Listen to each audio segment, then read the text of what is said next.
ক্যাম্পাসে আমাদের ছাত্রদলের একটা কর্মসূচি ছিল যে তার আগে যে চট্টগ্রাম কলেজের যে একটা ইস্যু ছিল সেই ইস্যুকে কেন্দ্র করে একটা কর্মসূচি দেওয়া হয়েছিল দেয়াল লিখনের। সেই কর্মসূচি আমরা যখন পালন করি, এরপরে দেখা গেছে যে আমাদের ক্যাম্পাসে যে গুপ্ত সংগঠনটা রয়েছে সেই গুপ্ত সংগঠনের যে সকল নেত্রীরা রয়েছেন বা যে সকল কর্মীরা রয়েছেন তারা তখন আমাদের উপরে ক্ষিপ্ত হয়ে যায় এবং ক্ষিপ্ত হয়ে গিয়ে তারা যেহেতু তাদের রাজনীতিটাই একটা গুপ্ত রাজনীতি, সেজন্য তারা যখন আমরা দেখেছি যে তারা মব করতেছে বা মব করেছে, ওই দিন রাতে কিন্তু তারা শুধু যেখানে যে দেয়ালগুলোতে গুপ্ত গুপ্ত লেখা ছিল শুধু ওই লেখাগুলোই মুছে দিয়েছে।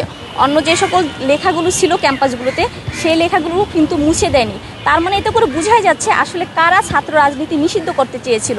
আদৌ কি সাধারণ শিক্ষার্থীরা ছাত্র রাজনীতি নিষিদ্ধ করতে চেয়েছিল, নাকি সাধারণ শিক্ষার্থীর ব্যানারে এসে তাদের সাধারণ শিক্ষার্থীদের কাজে লাগিয়ে একটি নির্দিষ্ট গুপ্ত রাজনৈতিক সংগঠন তাদের নিজস্ব স্বার্থ হাসিলের চেষ্টা করেছিল।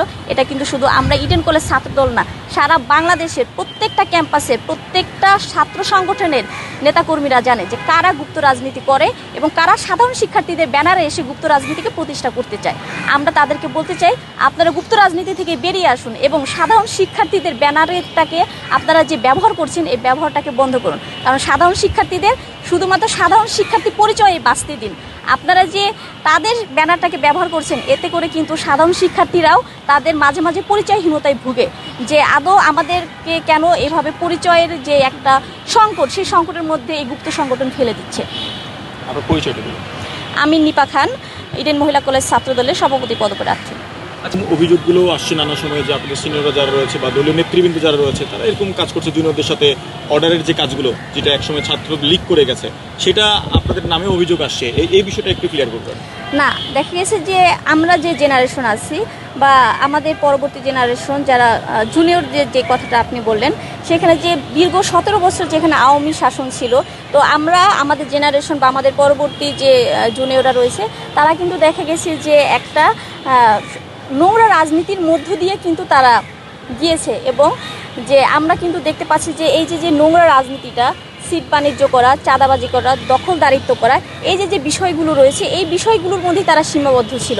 এখন যে আপনারা বলছেন যে ছাত্রদল, না, ছাত্রদল কিন্তু ক্যাম্পাসে অবস্থান করার পর 5 তারিখের পর থেকে তারা তাদের বিরুদ্ধে এখন পর্যন্ত কোনো চাঁদাবাজি বা সিট বাণিজ্যের বা দখলদারিত্বের কোনো অভিযোগ এখন পর্যন্ত কেউ করতে পারেনি, ইনশাল্লাহ ভবিষ্যতেও করতে পারবে না।